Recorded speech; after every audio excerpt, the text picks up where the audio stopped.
Good. I think we're live. Are we live? We're live. What's happening, everybody? Hope everybody's having a fantastic, whatever day you're watching this. So, God, it's like how many weeks since the Demon 170 reveal? Does anybody remember that? See, it wasn't that long ago, but it seems like forever ago that Dodge had released this Demon 170 that was going to be the end of the discussion when it comes to fast, right? And we were all led to believe that. And if you're a Demon owner, well, you were led to believe that you were going to get first dibs on that car. And wow, that really didn't happen, did it? In fact, not only did that not happen, but the more Demon owners that I've spoken with, the more of a sense of resentment that you would start to hear from these guys. And it's one of these odd things that, people that are brand loyal and people that have spent the money and people that have gone above and beyond to be not only just a part of a brand lifestyle, but a part of, well, how do you put this? A part of something like a team. And when you see that that team is basically leaving you in the dust, you start to get a little bit frustrated. But when you have real investment and when you've put your money where your mouth is, and well, this is what you're rewarded with,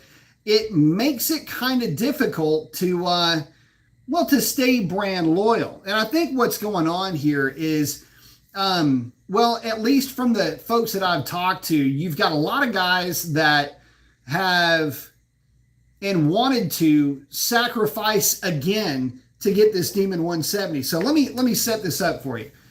You're a Dodge brand loyalist and you really want to go with the greatest, with the latest from your favorite brand. And so your favorite brand comes out with this new thing called the Hellcat. And back in 2014, when that car was announced,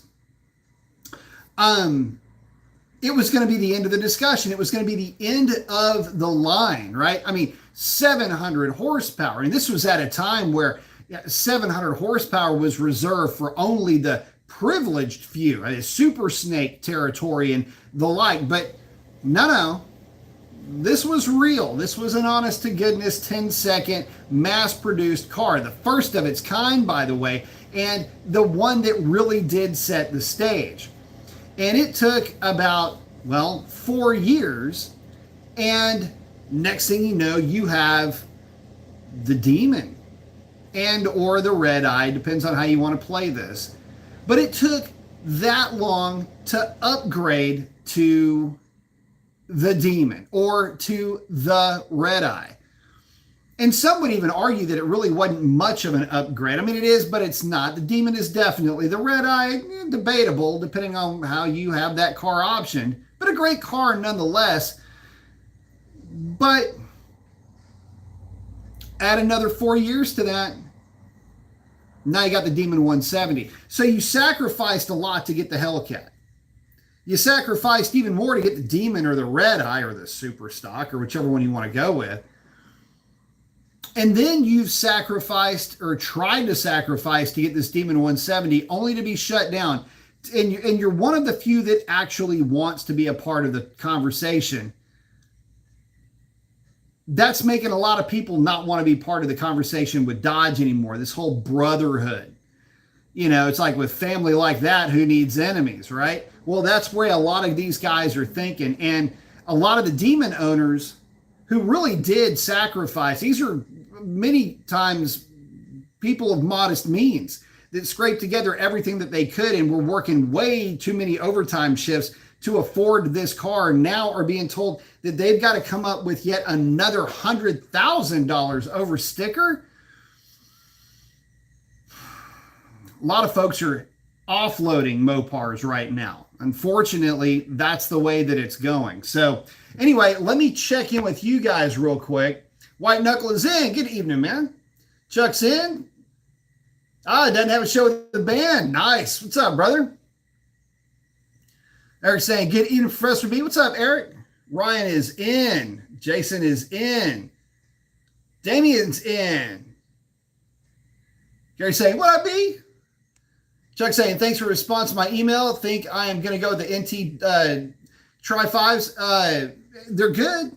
I mean, they're really good tires. In fact, when I did the testing on them, they were tough to beat. I got to tell you, though, these Falcons are also really hard to beat. I'm not saying that they're better. I'm just saying that there's a crop of tires that are in that $250 to $300 a piece range that are actually obnoxiously good. And again, I got to remind y'all, I've been putting these to the test, my friends, and they're doing really well. Talking about those Falcons. Hold on. I've got a question about a cam. Let me get on my glasses of camming. Where are my glasses at? Did I put them somewhere? I don't know. I kind of need them to see. Anyway, let's see. What do we got here? We got Jace asking, how good is a 220, 230, 112 plus 2, 602, 602 for a 5.7 Charger? And would ported manifold and heads complement that cam? Well, I'll put it to you like this. That is turned into a very popular cam profile for Mopars in general. I was one of the very first to come up with that grind. In fact, that is basically the Joker grind. And so is it a good cam? It's a great cam.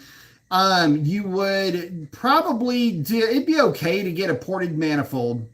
Heads really aren't going to do you a whole lot of good with that cam. But you're on a 112 plus 2, so it's 112 degree lobe separation installed at 110. I'd actually like to see it installed a little bit earlier, but either way, it would be fine. 112 plus 2, when they're rocking back a 112, they're trying to capture power up top. So again, it's a good cam. It's a little bit rowdy. The 600 lift part of it is at 6 to 1, half a dozen to another. You can be at 585, 595, or you can be at 600, 602. It really doesn't matter. The higher lift will be a little bit rougher on valve train components, but the 220 is going to make it, you know, the fatter lobe itself kind of mitigates that a little bit. So I don't mind it so much. Like I say, it'll be a fun cam. Just make sure you're running the right springs. That's the most important part. Get with your cam grinder on that. Rome's in saying, hey, B. 345 saying, hey, B. 345 saying, just watch the anti-theft video. Oh, yeah. So I just, I think it just got through uploading.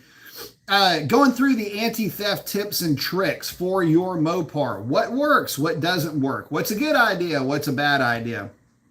I tried to make that video as short as I possibly could without leaving out too much. And there are obviously some common sense things you can do to keep your car from getting lifted. But as somebody who knows how these cars can get stolen, I can tell you this, guys, if you haven't done anything to keep your car from getting stolen, now's the time to look into doing some stuff just to keep the thing, for no other reason. Even if you don't like the car, these are some things that can help you sell it later on potentially, but you know, at least it shows that you care, right? But if you've ever had a car stolen or something like this has happened, the headache is God, you got to deal with the cops. Then you got to deal with the insurance company. Then you're going to be back and forth. You got to worry about gap and all this other stuff. Are you upside down on the thing? All this other stuff that comes into play can be a nightmare, and it'll end up costing you money even if you've got full coverage in some cases on your car. So there are things that work. And again, as somebody who knows knows how somebody would steal one of these things, like in-depth knowledge of how to steal one, the things that I did to my car were the things that I would, if I were a thief, would be like, gosh, I'm out of here. I'm not even going to try to mess with this thing. If you're dealing with somebody that's a pro that's trying to lift something and they've got access to that kind of technology, they are pro. Believe me when I tell you, if you do the stuff that I go over in the video, they're gonna identify your car as a mark. They're gonna try to get into it. They can't. They're gonna break into it if they really want it. Then they're gonna find out that your car is too much of a headache, too much of a pain in the ass to steal, and then they're gonna bounce. They're gonna go on to the next one. So the worst case scenario is you gotta you got to clean up and get a window fixed. Rum said he's 22 years old, loves his 2021 Scat Pack Challenger, but my insurance bill is killing me. It's like a second car note. I can only imagine, man. Any suggestions on good insurance companies for younger people with muscle cars? Well, here's the thing, man. I mean, it's going to be tough. Until you hit 25, nobody's going to hook you up. And if you go with a no-name company, then you're going to be kind of in a bind. So for you young guys out there that are looking to save money on car insurance, here's what I would suggest. If you're out on your own, you're renting your own place, you've got your car, you've got other things that you can insure, see about getting as many things that you would normally be paying for insurance on an insurance policy. Make sure you have renter's insurance. If you're renting, something that's a really big deal, and you can get discounts if you have renter's insurance and you've got your car insurance. If you got a motorcycle, go with all one company, and they will typically you'll start to see significant discounts. Multiple cars, renters, things like that. If you have renter's insurance, it's a sign of responsibility. And a lot of times they look at that just the same way they look at homeowners insurance, and they want to give discounts. So the best advice I can give, I'm not an insurance pro, but I do pay for a lot of insurance. And I can tell you that anytime you have an opportunity to bundle, to pair up, whether it's renters, home, any kind of business type of insurance like tools, things like that can be part of this. Anything that you can wrap into, whether it's professional or personal, other vehicles, home, auto, boats, water, jet skis, whatever it might be, see if they have an insurance for that. And that insurance, by the way, could be super cheap. You know, liability on a bike might only be $40 a month, but the fact that you have it is enough to get you a discount somewhere else. You can kind of see where I'm going with that. So you got to play the system a little bit, call these folks up, talk to them, ask for suggestions. What all can I insure and what kind of discounts can I get with that? Jake's saying he's going to get his 309 installed this week as well as his trans tune. Very nice. Can't wait to see how they complement each other. You're about to be in love, bro. Trust me on that. By the way, I haven't posted the latest Draggy video, but in god-awful conditions. I mean, I'm saying god-awful. So it's sticky right now. In fact, it's raining as we speak. Took the truck out last night after having the 355 installed, and in funky conditions, the truck went a 1413. Now, to put that in perspective, yes, I know recently it went a 13 something with the 321, but the conditions were way better, guys.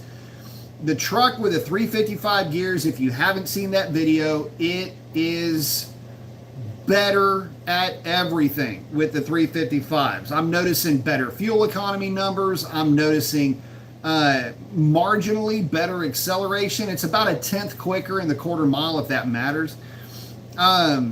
But the highway, the tip in, everything about the truck is just better. And since I'm leaving it more or less like this in this configuration, you know, when the temperature drops and I pull just a little bit of weight out of the truck, in other words, just non-essentials, spare tire, jacks, nonsense like that. I don't gut the truck. But in that configuration, this truck will definitely run a 1350 or a 1340. If I get real lucky, it might even get down to like a 1320, which is kind of the goal for Stormy. And for an NA truck, that's ripping, especially one that's more or less at full weight. So anyway, but the truck, loving the 355 gears. It really should have been the standard gear that truck came with. It does not make any sense to me why they came with 321s. So I am going to go in and play with some settings with my tune. Did a couple of tricks to the tune to get the truck to launch a little bit harder, and it seems to like launching better with the 55s. I don't get it. Go figure.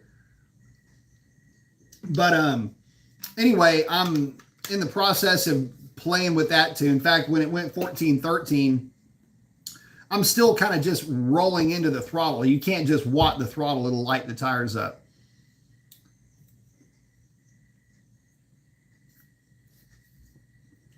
Oh, Jamie's saying with theft, yeah, just make sure you make it annoying as hell for any top tier thief to try to steal your car. And that's what I've done. And that's in the video. That's basically what I'm doing is if somebody comes to the table with the right hardware and software, they still can't steal my car.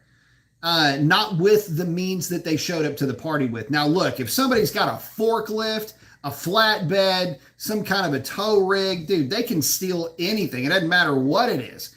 Now, they can steal another tow truck with a tow truck, right? I mean, it's so the point of it is if somebody wants your property, whatever it is, if they want to turn your property into their property, they can do that real easily with brute force methods. In other words, like I say, a tow truck, a forklift, there's all kinds of crap you can do, right? But for an actual thief, somebody that's coming to the table that's looking to steal your car, cut it up, make money on it, rinse and repeat, these are the tactics that they're going to employ to capture your vehicle. And again, it's just making it such a pain in the ass. You want to make it to where they even if they see your car again, they're like, God, no, don't, please, don't want to have anything to do with that. And word gets out, these guys trade off, information back and forth. They know what's up and they'll be like, nope, don't, just, I'm telling you, I tried. It didn't work. There's something going on with the tune, or I can't get a signal on the car, whatever. Yeah, the neutral thing, it's on the car. It's a pain. I don't know if I mentioned this. I may have, I may not have.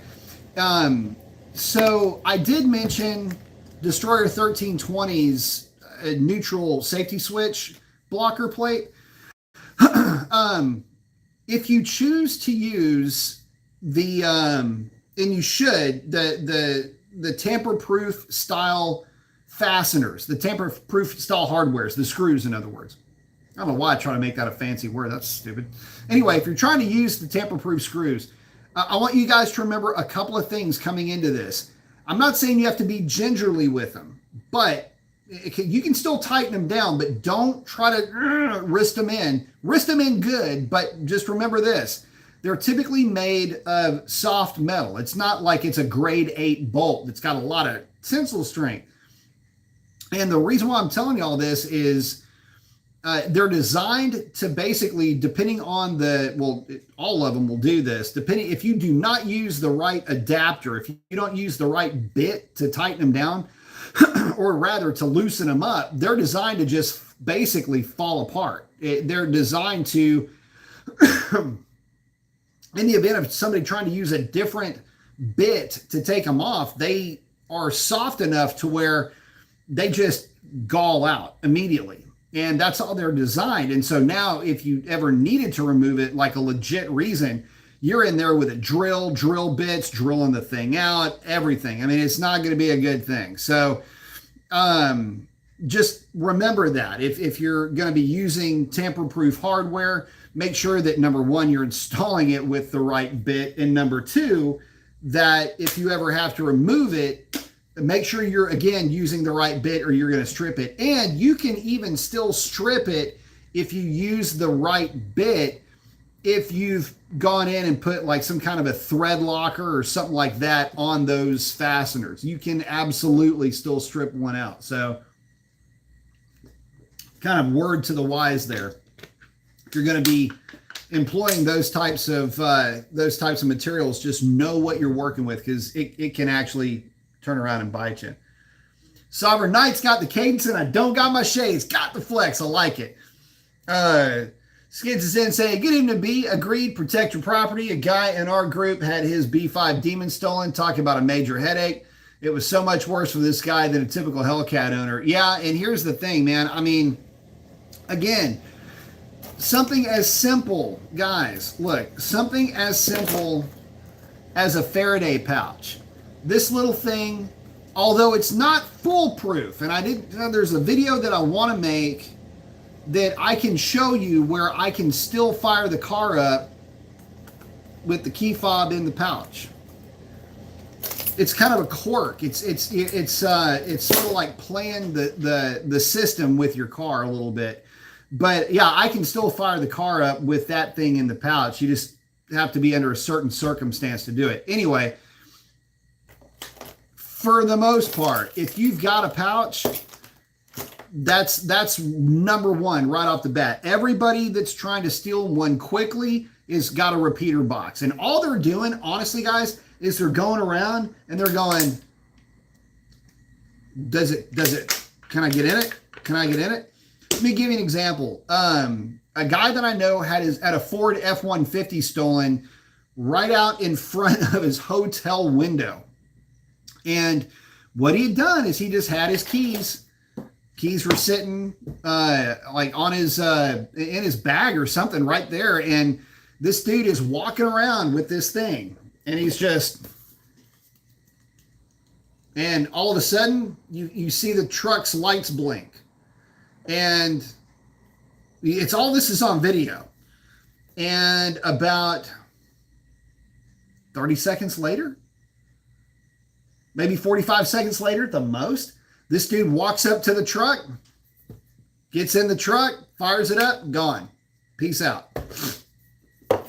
One of the things about Fords that is kind of a little known fact is that their key fobs have a hell of a signal. And so, yeah, they've got, you can pick up a Ford really easy. In fact, you can pick them up easier than a Dodge. But the idea is that's typically how that works. And if they can't pick up your signal, they just bypass the car. They've got way too many other fish to fry, too many fish in the sea. If that one's playing hard to get, don't worry about it. Way too many other cars out there for them to rip off. So get you the Faraday pouch. And if you can, I can't believe I had to pay for this, but if you can also get your RF hub bricked from the factory, that plus just keeping your even if you have your RF hub brick, you still have to have your Faraday pouch. I can still easily see a scenario where somebody can clone your key that your hub still recognizes, because you can't program any new keys to the car anymore. And whatever keys you got, that's what you've got. And if you lose your keys, well, you got to haul the car to the dealership on a flatbed and have them install a whole new RFID or RF hub, have them ID the keys. It's going to be a nightmare. It's a pain in the ass. So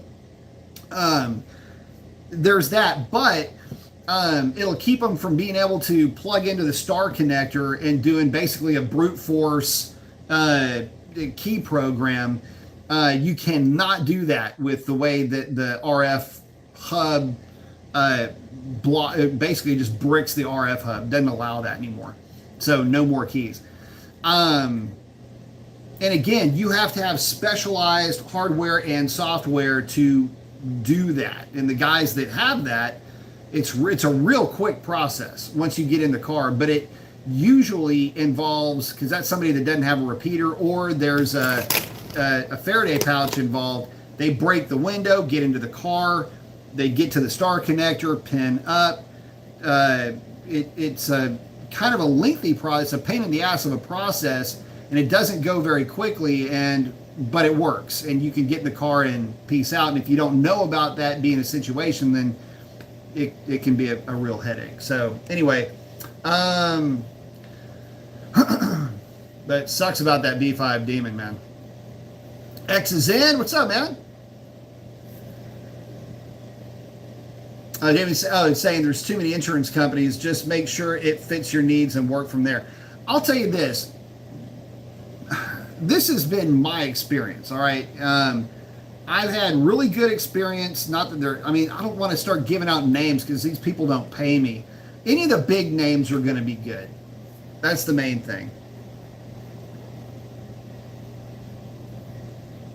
David said it's raining over east and it's dry as hell over here in northwest. Man, it's coming down in like freaking bowling ball sized droplets through downtown earlier. So, Summer's saying, hit that like button. Yes.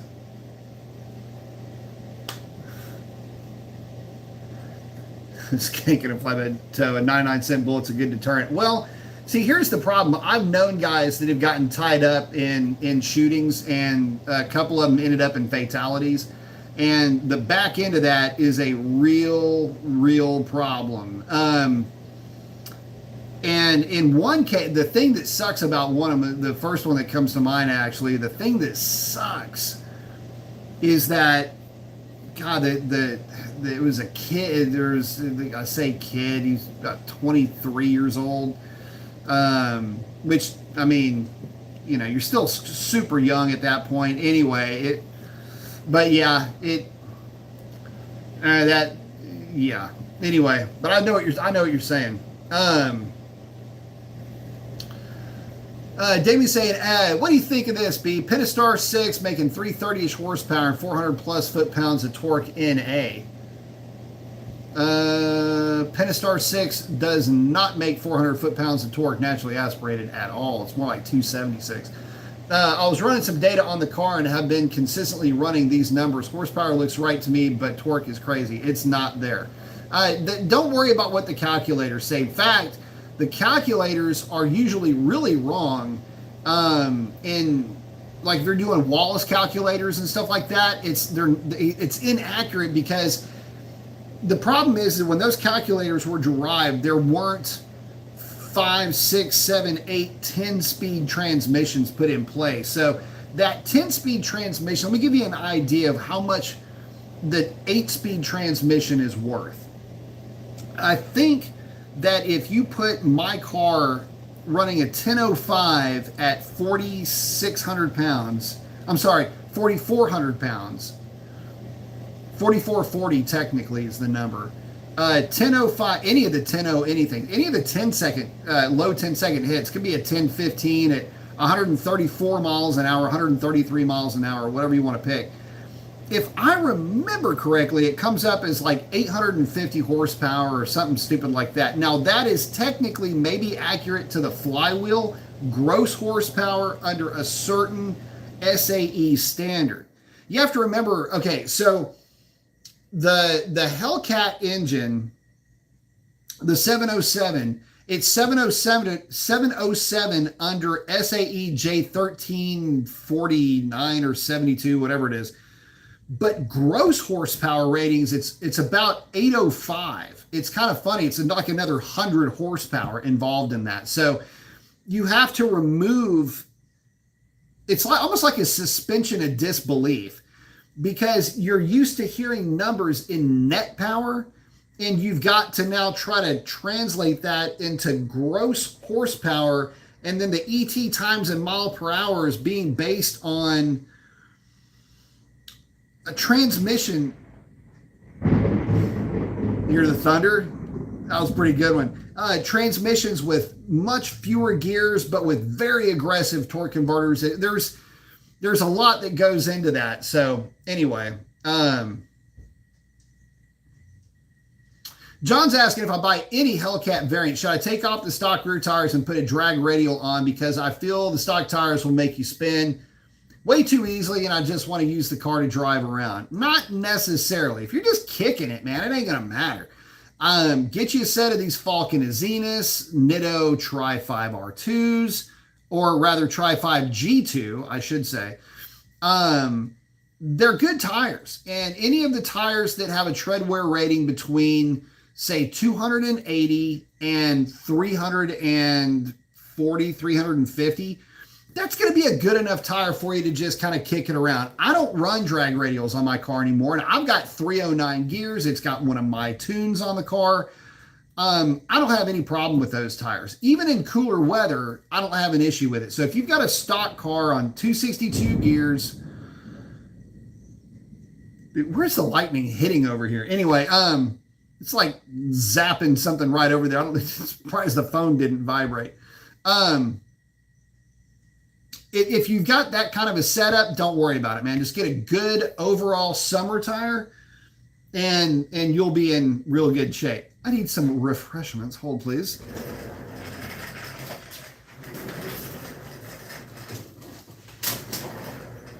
All right. I need to get a fridge in here. That's a freezer right there. I need to get a fridge in here and keep some Shiner Blonde and Shiner Bock on tap. Someone's saying, oh, someone's hanging out with Chuck.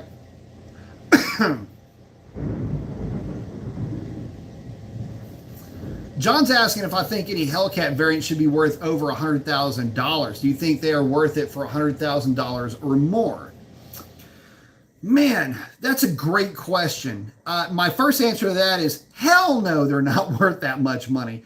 They're just not. The technology isn't there to justify a six-figure price on some of these cars. Now, that said, I mean, damn, if you have never driven a red eye with 309 gears, or a Demon, okay, so this applies to the Demon too, but the red eye or a super stock with 309 gears, it's not a $100,000 car, okay, but man, if that is not one of the happiest cars on the planet, man, I'm telling you, that's one of the cars that really tilted me in the direction of getting a Hellcat was when I got stuck with a Demon for 4 weeks for testing. And I know it sounds funny, like, oh, you got stuck with a Demon, it must be nice. No, it's not like that, dude. When you're in the business and your sole job for this car is to get data out of it, you're taking it to the drag strip, you're getting high load data in no prep conditions, you're doing all the stuff you're doing with one of these cars as a developmental tool, so to speak. It's cool, don't get me wrong, it's a fun job, but it's still a job, and it loses a lot of luster, so to speak. But you know, it's like, it's the same thing like with Excessive, which is Racer X's car. Cars like his, we were literally pumping them out weekly, and so yeah, they're special cars and all of that, but damn, I mean, it was just, you know, oh, here comes another one. And every one of the Mopars was different. Every one of them acted differently with the same exact tune.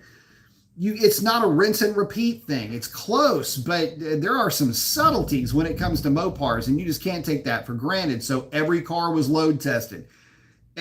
You know, if possible, if somebody wanted to, I would be the driver and I would track test it. It didn't matter what it was. Pulleyed up, tuned E85 red eye, mid 9-second car, whatever, fine. I'm going down the track in that.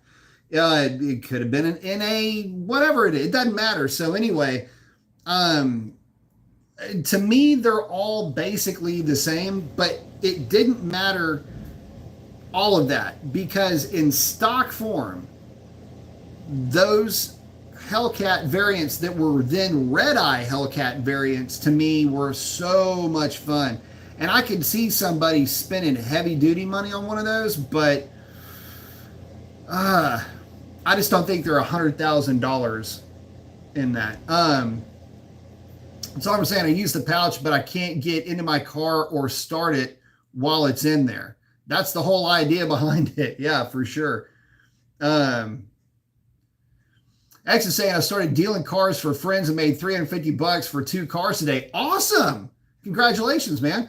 I use the technique you talk about in your detailing videos. Beautiful. Excellent, man. Oh, detailing. Sorry, detailing. Thanks for, I read it as dealing. Sorry, no glasses. So that's awesome, man. I'm happy for you. So listen, keep up the good work. Always use the techniques that work best for you. Just use me as kind of a stepping off point, but you're going to find as you start to do more and more details, you'll find that there's going to be some rhythms and some things that work for you, but the basics are already there, man. So listen, that is awesome. I'm glad I can help you make some money, brother. I love hearing that, man. It makes me happy. Excellent, excellent, excellent. One thing I will say is, I don't have them in here. I am, you know, obviously the Rupees products are good. Really, let's see. I've been kind of hanging on Rupees. Matter of fact, I've got to put, Stormy is going to be getting a trip to the spa. Buffy is going to be getting a trip to the spa, and probably going to be pretty heavy on the Rupees products with those. Chemical Guys has got some pretty decent stuff, but remember, if you're using Chemical Guys compounds, like if somebody brings you something that's really needing a lot of work and just no, don't go with, I would not recommend any of their compounds right now because they dry up quick and they get brutal. So Um, hey, Catalyst, thank you very much. Asking, what's next for my Hellcat? Whipple, smaller pulley, stock. So here's the thing, man. This has been, golly. So Orange Crush and I have been going back and forth with this for a while. What's next on the agenda? What's next that I can do with my car? Damn. So here's the thing. I don't see a need to go real aggressive with the car at this stage of the game. I am over the moon happy with how the car is driving right now. It is just fast enough at stock boost and 93 octane. It's just fast enough to where it keeps me entertained, but I'm not over driving a set of tires. In other words, I can go out and play with those Falcon Azenas, which are really good, I would say 3-season tires. But they do well enough in the winter too. But I would say that, you know, they're a very good 300 wear rating tire. I can haze those tires at 50 miles an hour if I just go watt on the throttle and drive. Just let it downshift. It'll haze the tires. It'll a little bit on the shift too, but mainly on the hit. And I'm happy with that. I'm stoked with that. What I don't like, and what used to drive me nuts with the cars that had, it is coming down out there. What is the deal? What I used to not really like about the cars that had way over pulleyed, if you will. What I didn't like about those was that they were just unbalanced. So, you know, and they did provide a little bit of a rush when you're on the highway going 80 miles an hour and you hit the throttle and the car gets a little bit lively, but that's really not for everybody. And for me, if I do something, I'm not a go big or go home kind of guy. If I'm looking to win a race or I'm looking to set a record within a certain set of rules, then yes, I will go big within that certain set of rules. But like we did when we set the record. But I said it sounds like it's raining in the room. It does sound like it's raining in the room. But I'm not.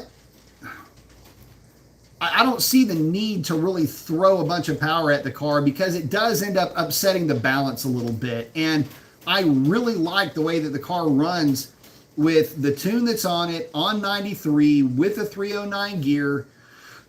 It's just a really fun, extremely happy car to drive. So, you know, I'm not there yet with wanting to throw more power at it. Not yet anyway. I thought about going with a bigger set of injectors because if I do anything to the car, it's got to have injectors. But I thought about going with a different set of injectors and maybe a 310 or a 3.0 pulley. That would be about as much pulley as I would feel comfortable with on the street and on good old-fashioned pump gasoline. One of the issues that I've run into personally, and it's just like anything. When you're in the business, so to speak, or you're in and around this stuff for enough time, you know what to look out for. You know the pitfalls to watch out for, and you know where other people have failed. And sometimes it's where they failed spectacularly. And it's trying to get greedy with Hellcats is where folks really get stung. And what ends up happening is guys will say, okay, well, if on the dyno, it did great. Dyno. Dynos can make fools out of some of the best and brightest because they get greedy with a number. So what I've tried to say is I know what I can get away. Hang on, I got to plug this thing in, guys. Bear with me. I know what I can get away with based on existing fuel quality.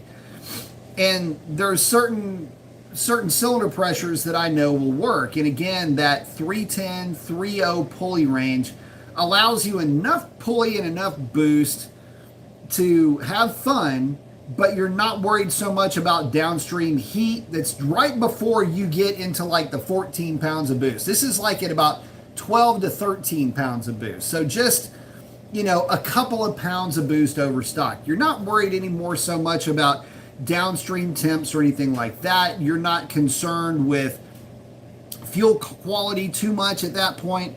You can just kind of have fun with the car. The thing is, though, here's the problem. and it's kind of a funny thing. You end up getting very used to that level of power extremely quickly. And it's almost like you didn't even do anything to the car at all. It's a lot like when I put 355 gears in Stormy. I mean, it was just last night that the gears were in the truck. It's not like it's a world of difference between the 321 and 355s. But there also would not be a world of difference, though, between the 355s and 392s. And so, in other words, you get used to the power pretty quickly, and then you want more. It's always, well, I need that fix. I need that fix. And I already know where that leads. I mean, that's where things get real expensive real quick. And again, I love the fact that I can put gasoline in my car, drive it, enjoy it, have fun, go on road trips with it, soak up the miles, and just enjoy the thing. And that's what I really like the most about that car, is that it's not a Mustang. It's a big car. I can load the thing down with all kinds of just stuff. I can take the car with my wife. We can take the thing wherever we want, have fun with it, and I don't have to worry about what kind of fuel I'm putting in it. And so that's kind of where I'm at. And plus, with my drag strip closing down, I'm kind of disincentivized to do anything really crazy with that car. It's not a roll race platform at all. In fact, if I were to build another roll race car, it would probably not be a Dodge. I can tell you that. In fact, it would not be a Dodge. It would be some kind of Coyote variant that I would be putting together that would get the job done, or it would be LS based, and I would just go absolutely nuts with an LS platform, but it wouldn't be a Dodge.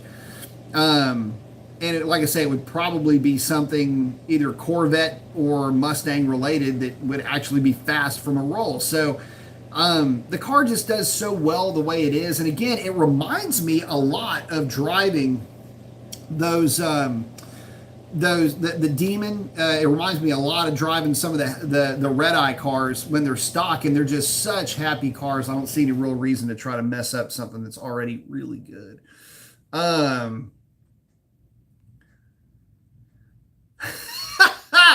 I was scrolling back up. I saw X saying, "Thanks, be your content's always high quality, especially your Starbucks rant." So if you guys never saw that, this was the most asinine thing. Starbucks, I would stop off, maybe get the little, the frozen, the mocha, whatever thing. And the balls on Starbucks to give me a plastic cup with a whole ass plastic cup and lid combination. But the balls they had to have to put a paper straw in this thing.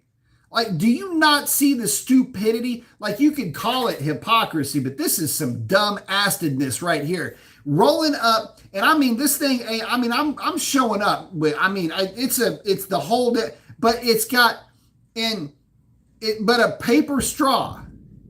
A paper ass straw in this thing. It's ice cream coffee flavored ice cream, but you can suck it, but it's thick. And so and it's this little, like one of these little bitch-astedness things, and you get, but it dissolves. And so then you're trying to stir it, and the straw comes disassembled, like it just disintegrates. And then like you're trying to, and then the lid, and then you wear the damn thing. It's all on you. And now what if you got like appointments after that? Like you're just trying to take a break in between, and you want to have this like refreshing treat. You've been doing good. It's your cheat day. Next thing you know, you're wearing the bitch, and all because of some asshole decided he wanted to put a straw that's made out of paper in a plastic cup with a plastic lid. You got to be kidding me with this. But anyway, sorry. I had to just relive that all over again. So Yeah, but that's what X is talking about. I lost my mind talking about a damn freaking stupid Starbucks scenario. Um,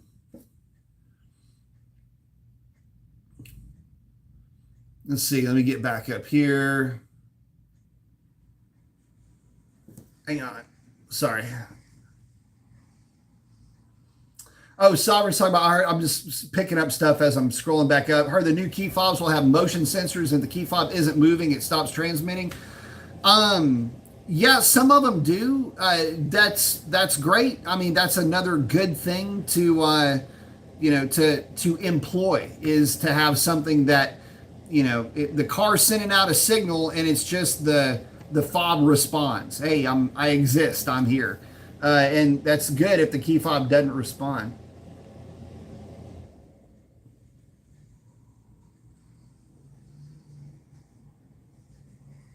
Oh, here we go. Barry saying you'll be here, the guy on the block. Keep it up. Thank you much, man. I appreciate it. Hopefully, I'm helping you guys, man. That's the main thing. It's what I'm here for. Um,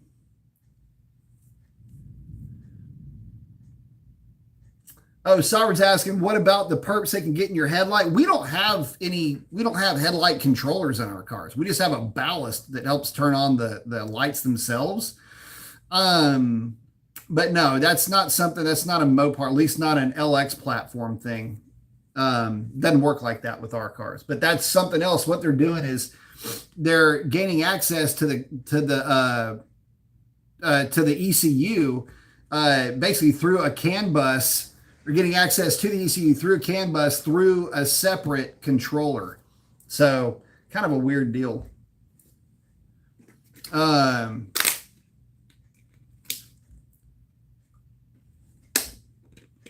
Oh, Lewis saying RF hub lock does nothing. You can replace it, and the default code ends up being quadruple zero. Yep. Can you program new? Yeah, you can program new keys. It's like a $300 attack.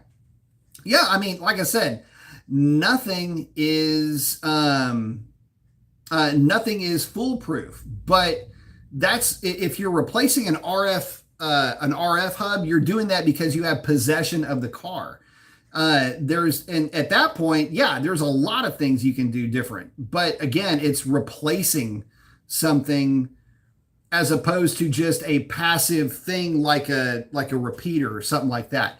Matter of fact, none of the anti-theft deterrents are foolproof. Not one of them is foolproof. So it's whatever can slow the thief down. That's the idea. But it's like, I mean, I looked at it like this. I know how to do this kind of stuff. I know how to do this. So I'm giving you advice from somebody like, okay, look, if I was going to lift a car, how would I do it? Okay, well, I'd have a repeater. Okay, well, if I can't get it on a repeater, how would I do it if I wanted to get through the star connector? Okay. Well, if I go through the star connector and that doesn't work, that's going to be a pain in the ass. Okay, then I know it's RF hub locked. Okay, well, I'm not about to be tearing out half of the car to get to the RF hub to get into this thing, to replace an RF hub and then reprogram and go through that headache. That's a nightmare. Plus, I got to have an RF hub with me. So there's that. Or, okay, what if I want to just push the thing out? Okay, well, then there's a lot of things that will slow a thief down. But if they get possession of your car, then all bets are off. And then any competent tech can basically retro everything back to where it was before, and then you got yourself a new car. So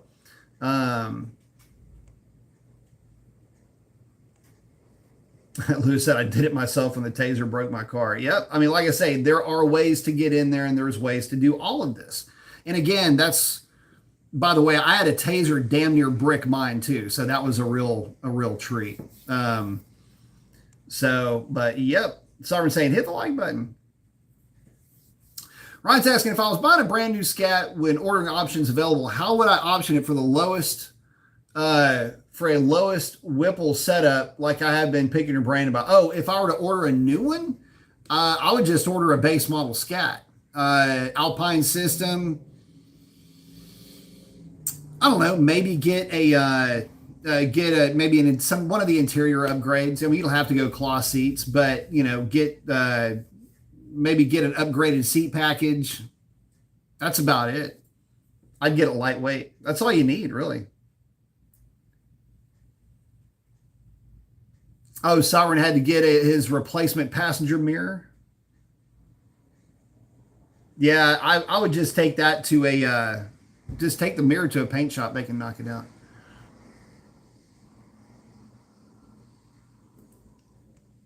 Oh, Lou's saying I'm trying to get a cover for the RF hub to lock it in the car and cover the connectors, making it impossible to program new keys without destroying the wiring. There's all kinds of different ways you can do that. But yeah, I mean, you can get a cover for it. You can make it to where it is practically impossible to remove it unless you are drilling stuff out and making a mess out of it. That's always an option, and it's not without its merit. So that could absolutely be a good way to go. Just make it to where again they have to have possession of the car. They're not. That's a long term. That would be a long term project for one of those guys. That's usually not something that a thief would do. That's somebody that's got. I'll put it to like this: if a thief has that level of kit with him, that means he is targeting that car specifically. So, but yeah, you can definitely make a cover that would go over the box. The only problem with that is it could really limit whether or not or how well it works. But you could definitely lock it in. There's ways you can do that.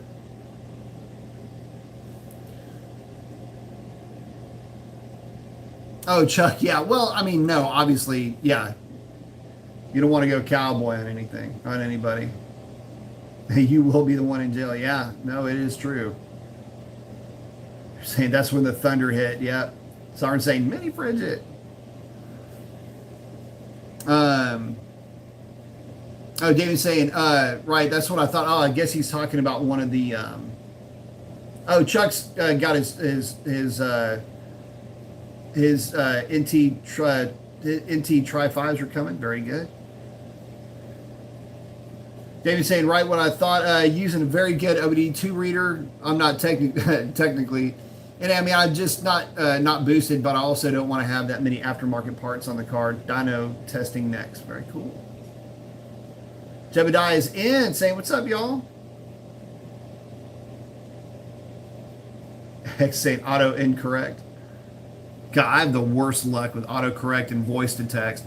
You know what? I don't even try to correct it anymore. Like, I don't even go back. If autocorrects does something stupid, I don't even try to correct it. I'm just like, I'm letting it ride. They know what I meant. They'll figure it out.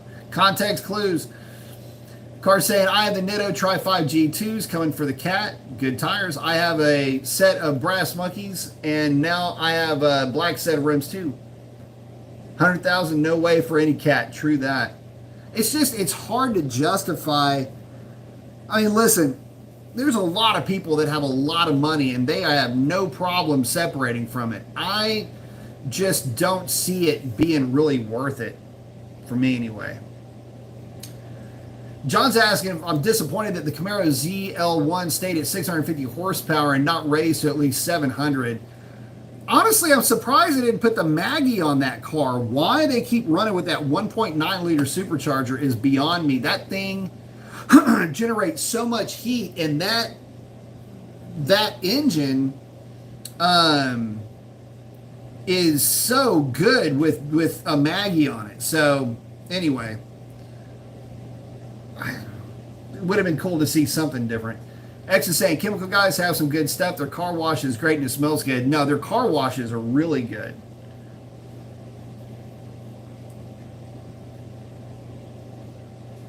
Oh, Ryan's asking, how would I option a brand new Scat Pack for low boost Whipple? Oh, a 1320 maybe I was thinking. So yeah, just get a 1320. Any of them would be good. Low boost whip, it's like Hellcat Light. They're a lot of fun to drive. I mean, a whole lot of fun to drive.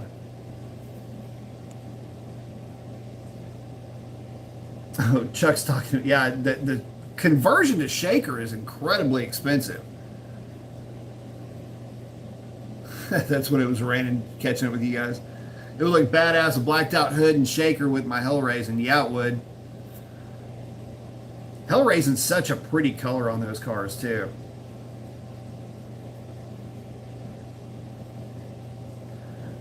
Chuck saying he needs to plan a road trip, hang out with B sometime, get a hotel, and follow you around. I don't know if that'd be all that interesting, man. I do interesting thing in spurts, and usually involves extremely high velocities and data logging. So it's kind of funny, and that's the other thing. So I did a couple of things today. So one of them is I did knock out Destroyer 1320. I just want to keep propping this guy up. Anybody that's doing anything for the community, he's from the community, he's doing stuff for the community. So anything that Destroyer 1320 is doing, it's, again, he's trying to help you out. So I want to try to, make sure, if y'all aren't familiar with him or the product, I got that code up there for you guys. I just noticed this. Oh shit, here's my glasses. This is sitting right here underneath the deal. I didn't realize, you never read anything. I just saw the QR code. I didn't realize there was a back of this. Tamper-proof screws included. Do not use drill to install the screws.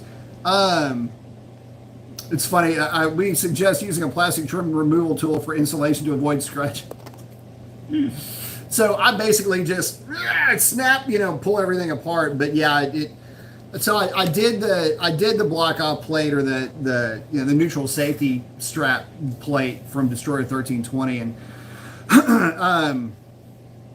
anyway, yeah, I did that today. But I also rekeyed the doors on Sierra on that 72 GMC. So rekeyed the doors because the keys that came with the truck and the tumblers just were kind of old. They were shot. So anyway, redid the tumblers for the doors, which was kind of a fun little, relaxing type of a project. But it needed to get done. It's a safety thing for that truck.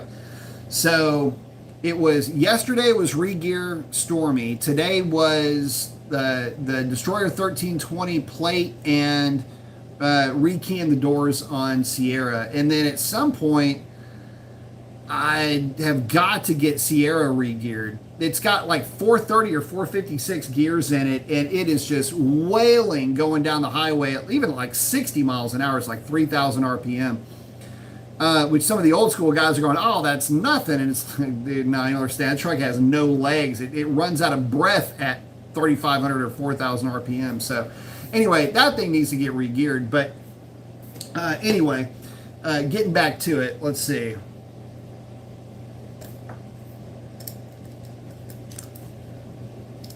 This makes life a lot easier. Jay say, would anything else need to be done for forged pistons and rods if they're the same specs as factory but just forged? What does board plus 10 over mean? Does that give more compression?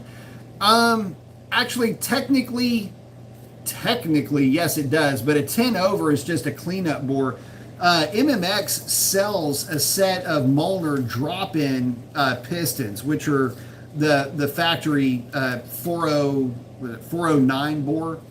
That are just that size. But no, the 410 is if you've got a car that's got just more mileage on it, and that block is going to the machine shop anyway, but it's just going to be a cleanup hone, then you just have them bore it 10 over and use those pistons. You get a little bit more compression, a slight amount of displacement increase, but it doesn't fall on the spectrum of being noticeable, if you will. And what you're doing at that point is you're just, again, it's just a cleanup hone. I'm just saying, we feel your pain. Chuck said, I think we should all convoy to follow B to the track. Listen, the only track that I will be going to, if I go to a track in any kind of short period of time, would probably be Ennis, probably be up in Dallas. He's saying, it sounds like a plan. We can fly down and ship my scat, save the miles. Good. Jay say, would a 1320 converter be a good option for that 220/230 cam? A 1320 converter is the same part number as the truck torque converter. I don't know that there's any real difference. I can tell you this: the factory converter in a Scat Pack will flash to 3,000 RPM, and I know that because in my other computer that finally gave up the ghost, I had hundreds of quarter mile hits with factory converter Scat Packs and SRTs and everything else. Yeah, they absolutely flash to 3,000 RPM. So it's like, I don't really. Here's the thing. The problem with the 220/230 cam in a 5.7 is that it's pretty rowdy. In a 6.4, it's not, and you can run the stock converter just fine. So yeah, I wouldn't worry so much about it either in the actually, you know what, I'm thinking about the Scat Packs flashing to 3,000. If you were to be running that in a 5.7, I would say, yeah, put a converter in it. John say, funny how people are selling normal demons for 200,000. They were selling for 200,000. They dropped considerably. So I don't know if you guys saw this. Some of y'all may have seen it. Some of y'all may not have. It was like last week before last.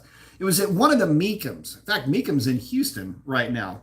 But it was at one of the Meekums, and it was it's kind of funny. There was a Pennzoil demon, which was the nickname for the yellow with the black hood, black top demons. Anyway, I was working from home, and I had it on in my office in the background, and I look up and I see this yellow demon. I'm like, oh, cool. What is it going to go for? And the bidding stalled. I'll put it like this. The car traded hands at $124,000. Now, that's only part of the story. The fact that car sold at 124, but remember, there's a 10% seller's fee on that. So you've got 12 grand off of that. So let's say it sells for $112,000, whatever.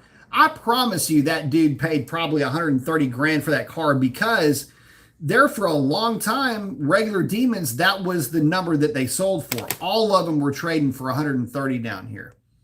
So when that one sold for 120, and really the guy took 115, the guy he didn't look like he was in a good mood. Now, I can promise you that car, I don't know that the guy lost money on it. I have no idea what he paid for it, but I can tell you that the look on his face said it all to me.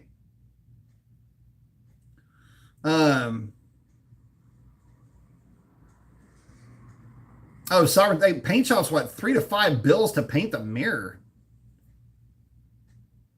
That's crazy. Chuck's hanging out with John.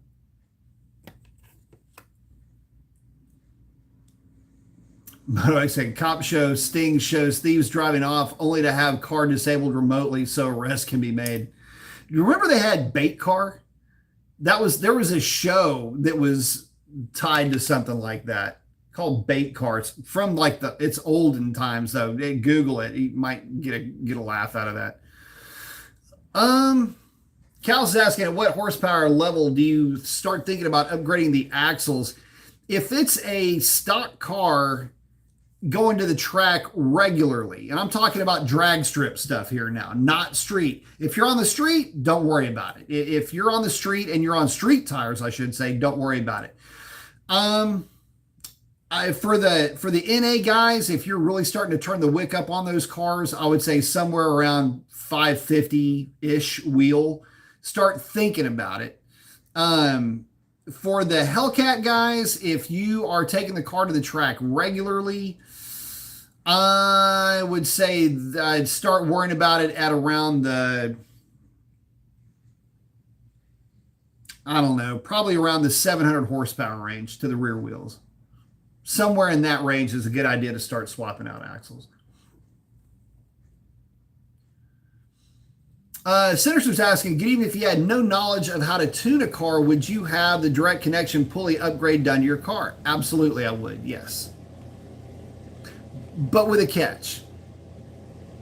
Ah, crap. See, the thing is I would have to also not know the people that I know or have learned from the people that I've learned from, or from Alex Pites. I shouldn't say people, just Alex. And, well, and multiple Mopars too help me out on some things, get me straightened out. So, actually now Behemoth Racing is what his handle is. I would trust that it's a Mopar thing. So yeah, I would go ahead and do that. There's some things that kind of get me a little bit of concern there. Callus is asking, can you run a 275 upper and 10% lower on 93? No, absolutely not. No, bad, horrible, terrible thing. No, no. Not. I put it to you like this: not unless. Let me couch that. If you live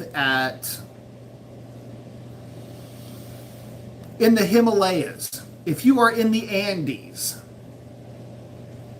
and I mean, we're talking your physical altitude has to be over 7,000 feet, then you could get away with it up there. But no, and you would have to run, remember, you would have to still run quality fuel too. Even at that altitude. So, but for reality speaking, no, you cannot run that pulley ratio at any real 60. We've got to say no.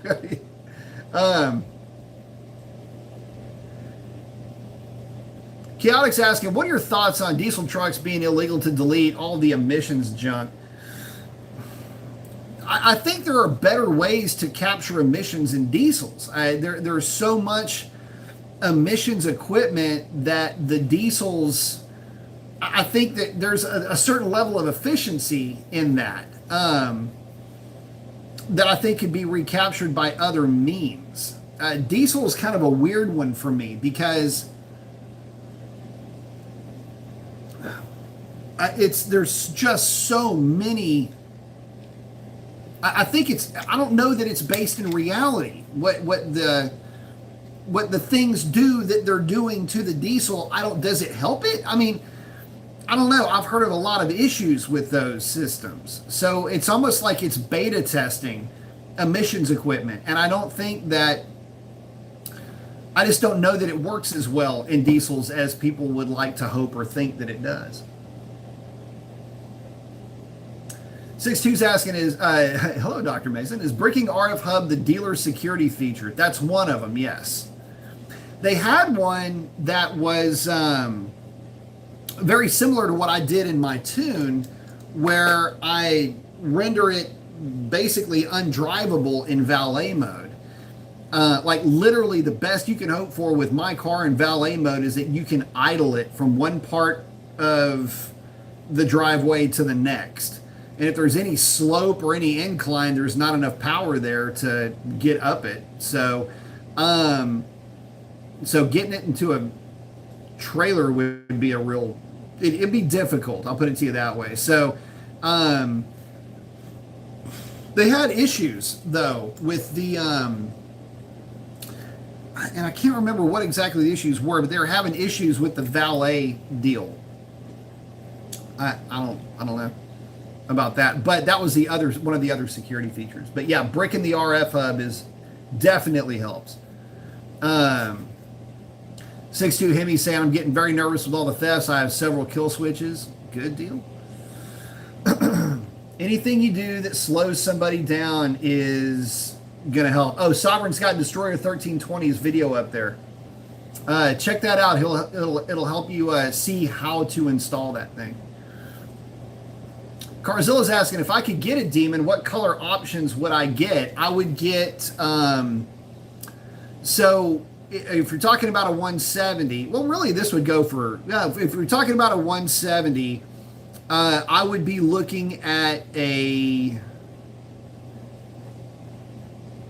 So it'd have to be frostbite blue, black hood, black top, black trunk, passenger seat, and that would be about it.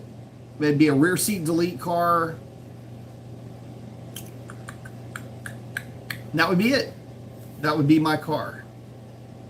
And it would be B5 blue as a, I'm sorry, I'm not B, it would be frostbite blue as a like a tribute to my buddy that passed away with his 1320. He's also the guy that we set the record with his F8 green Demon and then reset it with his Redline red Demon. So, but yeah, that's how I would option that car.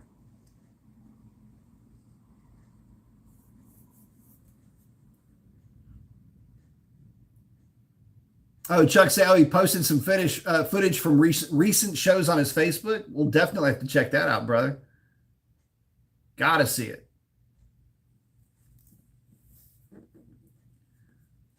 Saying Singer's hot. I like it.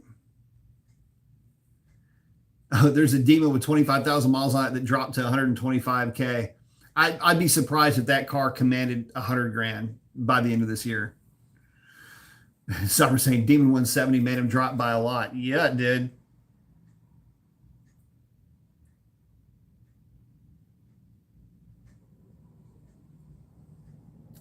Oh, he's talking about his paint. Damn. Saying, hit that like button, y'all. Cal's is asking, what is annoying drag strip behavior?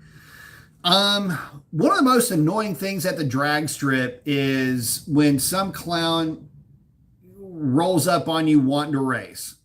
Man, it's not a playground.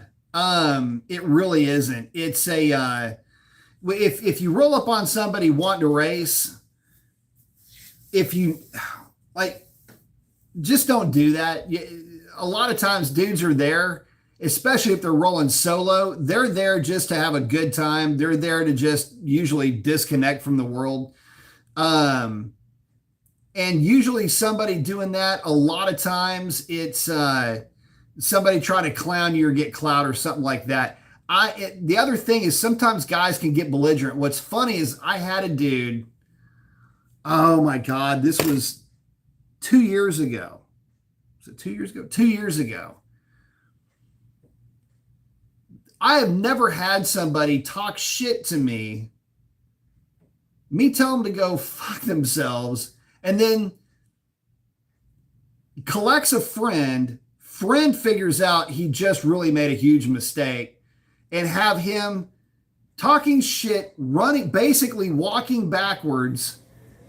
It was one of the weirdest things. Anyway, all because I was like, nah, dude, I don't feel like racing. And the guy decided to start shit. And then that was like, I'm in a lesson teaching kind of mood. I was in a bad mood that night too. Anyway, weird situation too.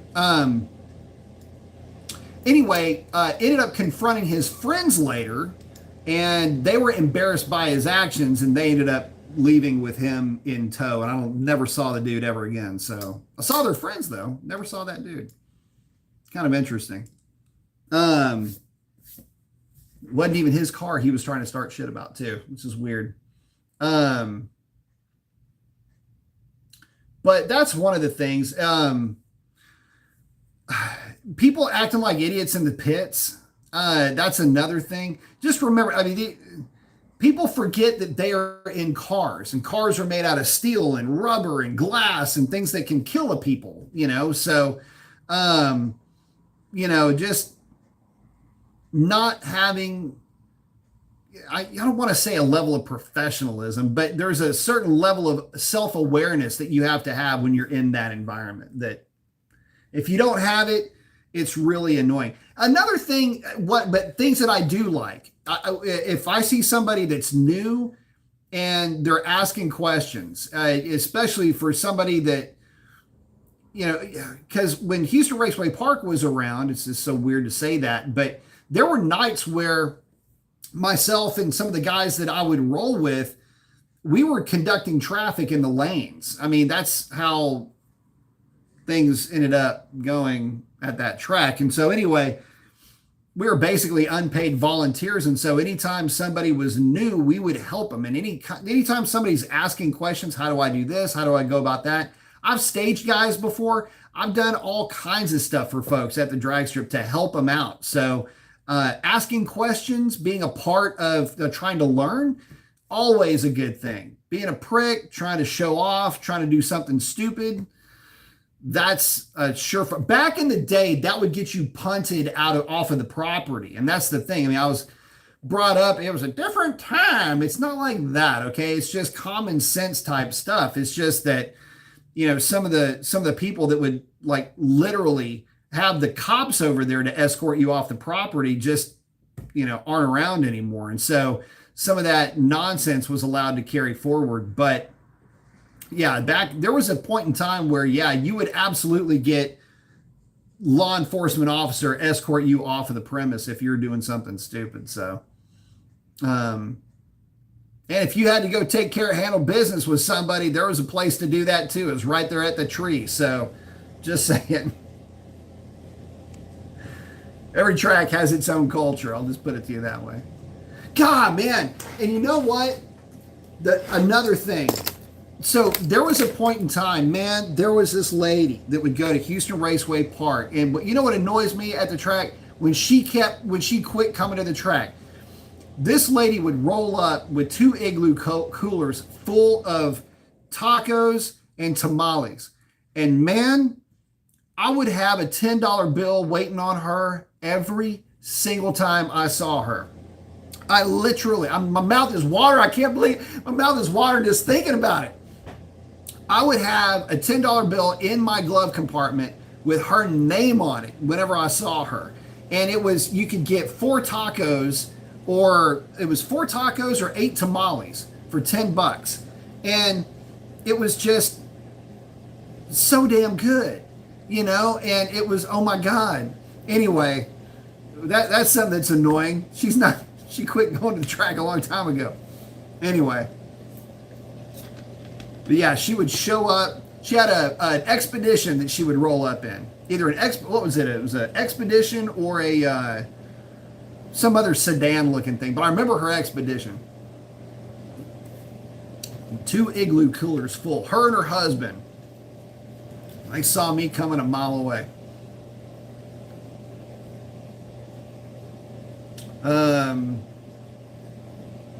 Oh, Sovereign's got the link. Okay, cool.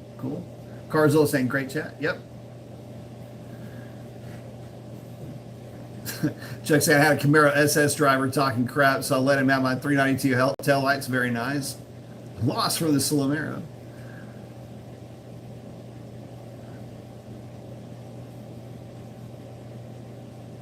Which moto I'd say I was there when you chewed him out, Pud Light. Yeah, if that was, you know which one I'm talking about then. That was a weird, if you were there and you saw that going down, that was the weirdest thing. That guy was talking shit, running away. And I'm going, you're talking shit, running away, dude. And anyway, that was weird. So later on that night, and I figured out which car they were associated with. And if you remember the car, don't say anything. The funny thing is that car would have lost against me. And so anyway, yeah, if you were there and you saw that, it's like, what the hell is this kid doing, man? It's weird.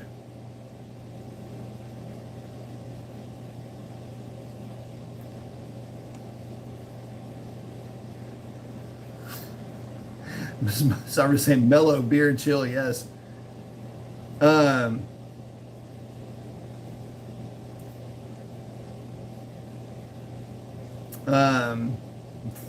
Deal of the century. What is the hottest car to you? I don't know that. Hot car. What would be a hot car? How would I envision a hot car? So, like, if you're talking about like what would be, because there's so many, right? Like, it depends on the environment. I mean, a hot car to me, triple green Mark III Lincoln, 1971. That would be the pinnacle for me to just be a cruiser, show up in style, show up in class kind of ride. Um, if it's like hot in the sense of like a sports car or something like that, ah man, I would say one of the later model Panteras would be one of very high on that list. Um, Golly, I would that's probably where I would start. Kind of an old school, but still crazy classy car. Um, God, there's so many of them. I mean, it's so hard to. I mean, that's like a a shark swimming through a school of fish. You just don't know which one to bite. But I say fresh tamales. Yeah, dude, I am not kidding. And they were fat, man. It was like she rolled these things with so much love. There was so God bless. There was I just again thinking about it, get hungry. Damn, they were good. Like I say, they would see me coming a mile away. I just tamale ladies here. God, it was so good.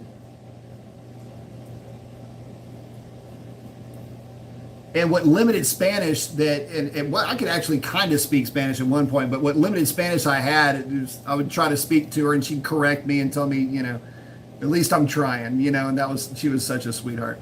So I would say, be at an AC 427 Cobra. I did. That was a hot car, very hot. But do I have any pics of that Cobra? I may have some in an older, on an older computer. I have very few pictures of that car. You know what's weird is I didn't have it for that long. And I will say this, I got rid of it. And one of the reasons why I got rid of it, it wasn't because it scared me or anything like that, but it was it was a lot of car, man, and it was creepy. I'll just put it to you like that. That's the only car, by the way. It's one of the very few cars, the only car worth really talking about that I never took to the drag strip. I mean, I had raced cars. I'd done some dig stuff with it, but yeah, that one was spooky. That was a spooky car.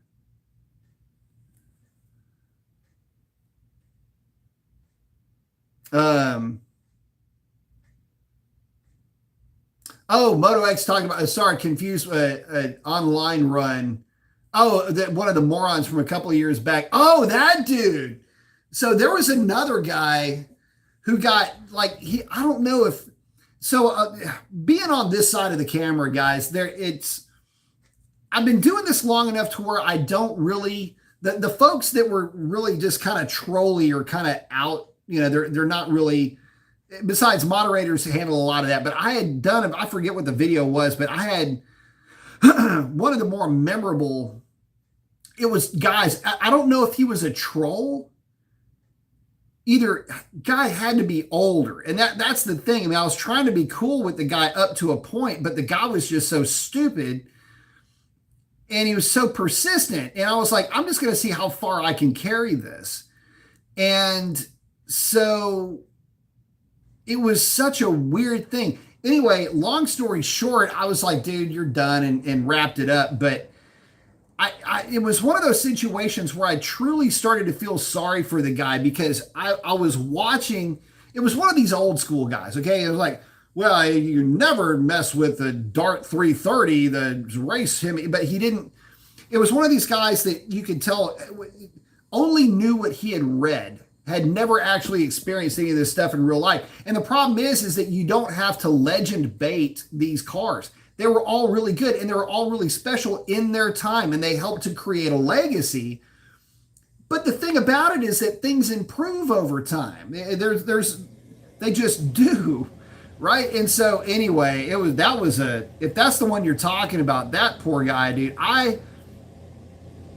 at the end of it, I kind of felt dirty. I was like, man, he ended up getting all flustered. If you ever come to XXX place, you just let me know. I'm like, dude, you would know. I mean, really? That's where you want to go with this? Okay. I mean, I'm just thinking, God, based on your complete lack in understanding of anything that you're talking about, if it carries into this, I mean, the poor guy. Anyway, it was just kind of a sad deal. I feel sorry. Whenever somebody trolls out like that, I end up feeling there's a level of pity that I have for him. It's just, I don't know. I kind of carried that one a little bit longer than I should have, but it was kind of funny anyway. Cal said, oh, speaking of Starbucks, I don't understand why their shortest drink is called a tall. They also get overly cute with, say, their holiday themed drinks. Yeah, there's what is there? The tall venti, whatever. And what's funny is that the venti, I think, is supposed to be the number of ounces that the cup is. I don't know. It's kind of some made up stuff. Oh, Pantera. Yeah, Pantera was a really cool car. Summertime, I'm a sucker for an AC 427 Cobra. I tell you what, the right engine combination for that car realistically would be a Coyote swap. That would be, if it would fit underneath the hood, it would be the right engine for that car. The big block, man, it is a not good. So I say I never raced it. Believe it or not, I autocrossed that car. I want to believe something crazy. And it was not a very well balanced car. And that's one of the things that a car with a wheelbase that short, you have to have a level of balance to it. And it was the equivalent of putting a Hellcat engine in a Miata. I mean, you can do it, but man, is it going to be a handful. But yeah, I liked driving that car, but I would have probably not gotten rid of it if it wasn't a big block car. If it would have been one of the 289 variants, it would have been a way better car than one of the big block variants, in my opinion. Sorry, ooh. Did I ever see the documentary Black Arrows Come from Catalyst? I don't know that I did. I don't know what I did. I don't know if I did, but I'm kind of interested in it now, so I'll have to look it up. Bruce is saying, I feel like I grew up with you at the track just watching you and your adventures for the last couple of years. Really sucks that it's gone. Yeah, it does. I am going to try to get you guys some draggy footage of Stormy. And it does stink that it's gone, but I'm having a lot of fun with Stormy, guys. I mean, I know that the Hellcat stuff is neat, but you know, the truck, it's relatable. And I'm probably going to she just turned 10,000 miles, by the way. So I'm going to do a 10,000 mile review on the DT Ram. I think it's going to be an honest review, but I don't think it's going to be as much of a tongue bath as some may hope that it would be. There's some things about the DT Ram that, now that I've addressed them with my truck, I like it a lot. But there's just, I'm gonna have to, the tune, man, golly, the tune on the DT. The thing is at wide open throttle from a dig, you can turn a pretty healthy number with that truck, but it just feels like there's more flat spots in that tune than I know what to do with. And so, what's weird is that it doesn't translate.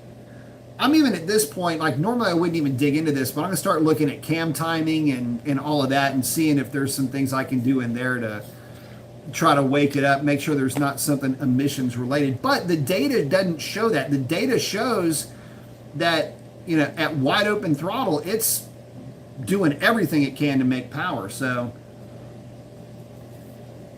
and it does rip. I mean, like I say, it recently it was horrible. Low baro and everything, humid as hell, just went a 14 in the funk too, man. Damn, it just went a 1413. Has gone as quick as a 1409 with the 355s, 1413. So and although it has gone quicker with 321s, the conditions were better. And I'm telling you guys, this thing is at least a tenth, maybe even a tenth and a half quicker than the 321 geared version of itself.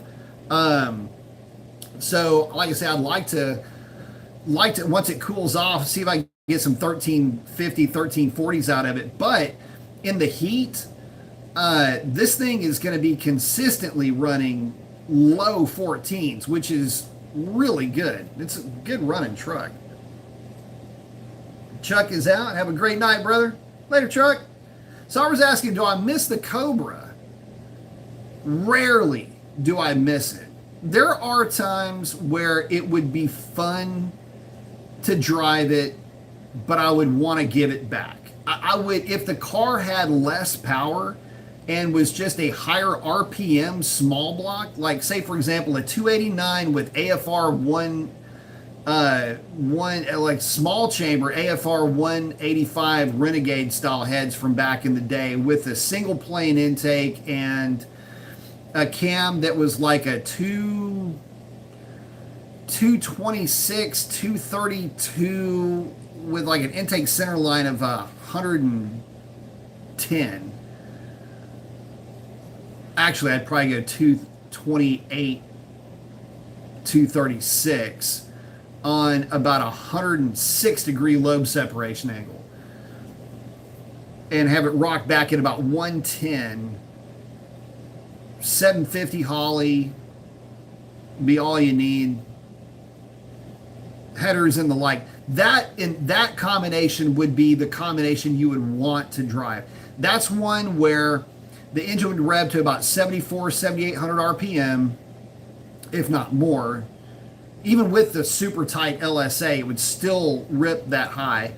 And it would be a lot of fun all the way around. With a big block, the problem with a big block is you have big block problems, which are fun to have in a big car, but they suck in a small car. It's kind of hard to explain, but having a 6,000 RPM big block is not nearly as much fun as ripping through like a 7,400 RPM small block.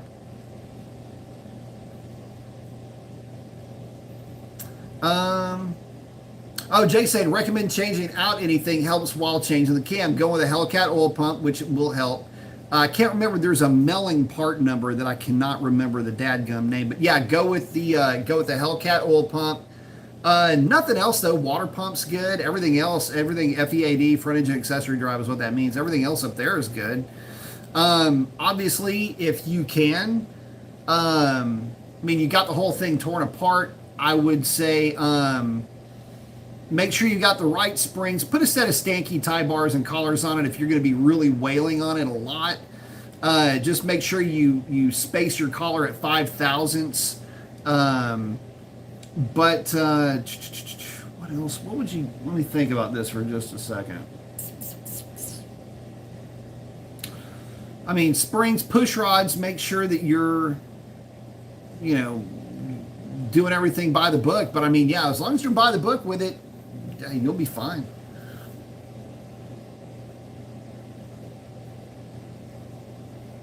The good thing about the Hemi stuff is that it's all pretty durable. Even though I just did have to get a water pump replaced on Buffy. And I wanted to do, unfortunately, the company that I work for, I'm not supposed to do any mechanical fixes myself. It's a CYA type of thing. So,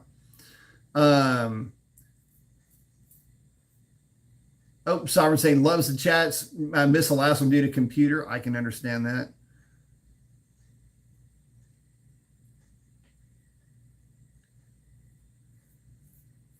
Oh, sorry. Just the Paul Rudd thing over the Venti side. Man, all of that, I don't know, man. It's all super expensive anyway. Someone's asking, do you think way better suited for a car like the Cobra? Actually, an engine that would do really well. The 289 for sure does really well. A 302, 347 range. You can go big bore 347 would go really well in that car, which is what you would remember the old 331 to be.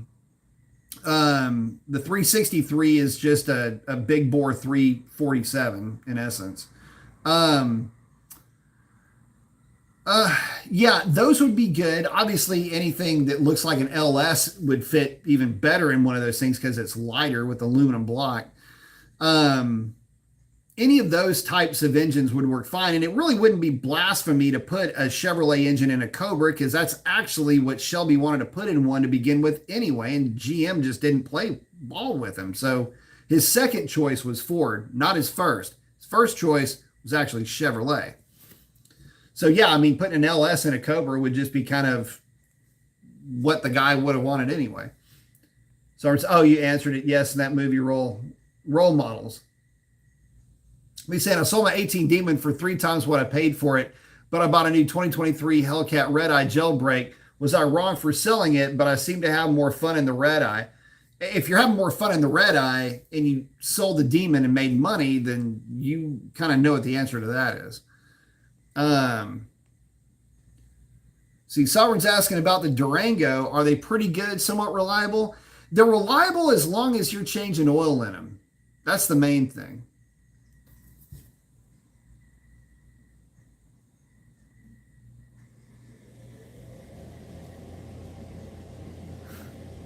Moto X, Pontiac Craze buddy who had a 66 GTO almost made the mistake of buying a Fiero. Dealer antics are always in play. SRT's asking if the 170 engine and the controller from this Revlon, is it worth the price? No, it's just not worth it to me because I wouldn't get any more enjoyment out of the car. It wouldn't.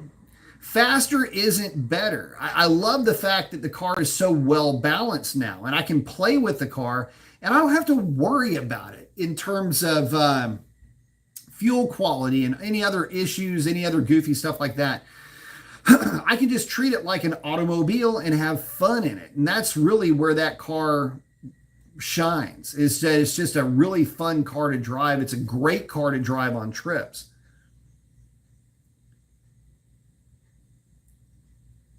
Moto